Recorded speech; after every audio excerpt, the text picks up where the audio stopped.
A report by Pan-African Investment and Research Services says that plans on paper must be put into strategic action to revitalise the manufacturing sector in South Africa. The report, commissioned by Buy Local marketing campaign Proudly South African, confirms that buying locally manufactured goods and service enables economic growth. The organisation says that it wanted scientific proof that their encouragement to buy local does create jobs. Well, Dr. Iraj Abedian is the Chief Economist at Pan-African Investment and Research Services, and he joins us now for a little bit more on this. Dr. Abedian, always good to talk to you. Thanks so much indeed for joining us on the programme. You're going to have to unmute. There we go. Thank you very much, Peter, and thank you for inviting me, and greetings to our viewers. All right, so when Proudly South African came to you and said, have a look at this, what did they need to find and what did you find? I think the issue is about the two sides of the equations of buy local. You need to also have build, manufacture, produce local. If you just promote buying but not having the consumer doesn't have the volume, the type, the quality of products, then buy local is launched or promoted in vacuum. So the idea was, well, what are the chances and what are the potentials for revitalizing our manufacturing so as not only to produce for the local market and hence underpin buy local, but also ideally expand it to the continent and globally. So we looked at an assignment, conceptualized the research, and focus on the quantitative side, meaning what's the structure of the South African economy, what's the state of the manufacturing, what are the potentials, and what sectors or subsectors there are potentials for expanding local manufacturing on a global and qualitative basis.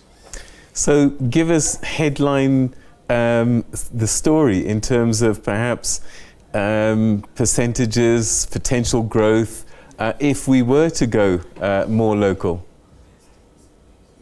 Yeah, I think the top line is that just to illustrate at a macro level, if we increase our manufacturing investment, and the emphasis being on the investment levels, but if we increase it by 10%, that would generate about 13% additional GDP. That's quite a substantial trend to focus on, to be intentional about. That type of shock to the positive shock to the investment in manufacturing would also increase government fiscal revenues from manufacturing by 9%. Obviously, it will create jobs. A 10% increase in investment in manufacturing would create 75,000 extra jobs in the economy, which is jobs of quality, meaning high skill, highly paid jobs that would lead to further job creation of roughly about 250,000 jobs. So these are significant findings and significant enough in the context of socio-economic environments that we face to focus the minds of all the stakeholders, from government to the private sector to the unions, as well as to you and I as citizens, to revitalize our manufacturing in the economy. I suppose the challenge then becomes the making of these products, because patriotism is one thing and it's wonderful, but if I'm going to invest a lot of my money and a lot of my earnings, quality then becomes an overriding decision. And I just wonder if in your research, are we up to that? Are our products competitive in terms of quality? Absolutely. Of course, there are conditions for producing quality manufactured items. Peter, it's important. I know we face a lot of problems, and we continuously critical of our own socio-political, economic environment, and we should be. At the same time, we should not ignore that there are South African manufactured products that are internationally promoted and regarded as top quality. Some of our pharmaceuticals, some of our vehicles, BMW 3 Series, Toyota Corollas, some of our less known brands Even Trellidos are imported internationally. Nandos are imported internationally, and so on and so forth. So there's a lot of products, including on the foodstuff, agro-processing. Our appetizer is a globally well-known, well-respected, and sought-after quality product. So can we do manufactured products in a quality way? Absolutely. Can we do it in every single item? No, and no country can. Therefore, our submission is we need to learn from our own successes and focus on the areas that we do have the raw material, we do have the manufacturing skills and the human resources to be able to build on it and expand it. The second point that you raise in terms of quality, which often refers to less established so-called small and medium enterprises, their success requires that we integrate them into the distribution and trade chain, value chain. On their own, they'll struggle, and we have had this struggle for over 2 decades. But if we integrate them into the financial and trade value chain, both local trade and international, then yes, we can do it, but we need to meet those conditions.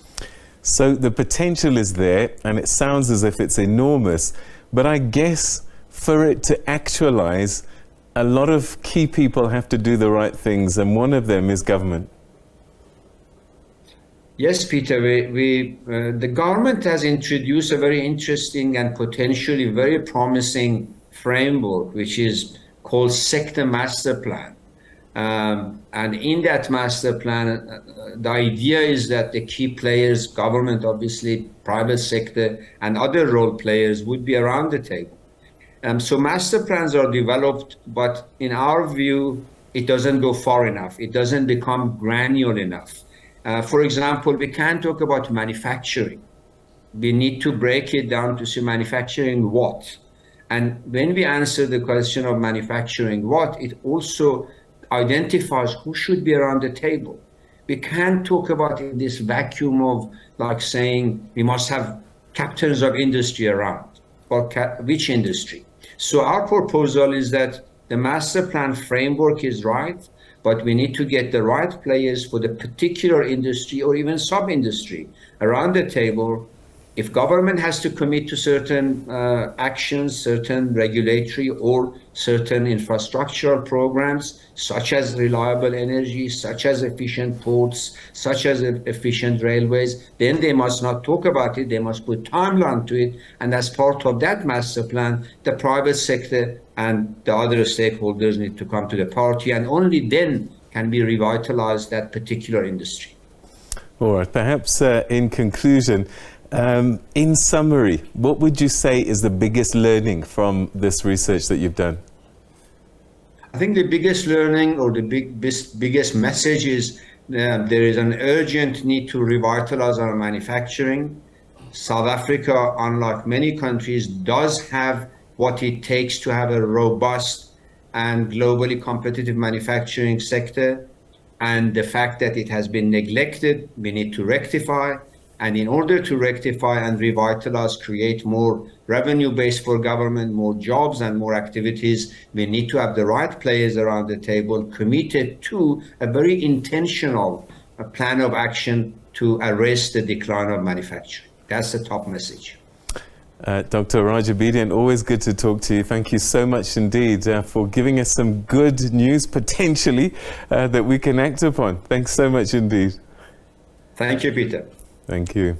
All right, that's Dr. Iraj Abedian talking to us about the situation, this report that they did on the consequences, the positive potential consequences of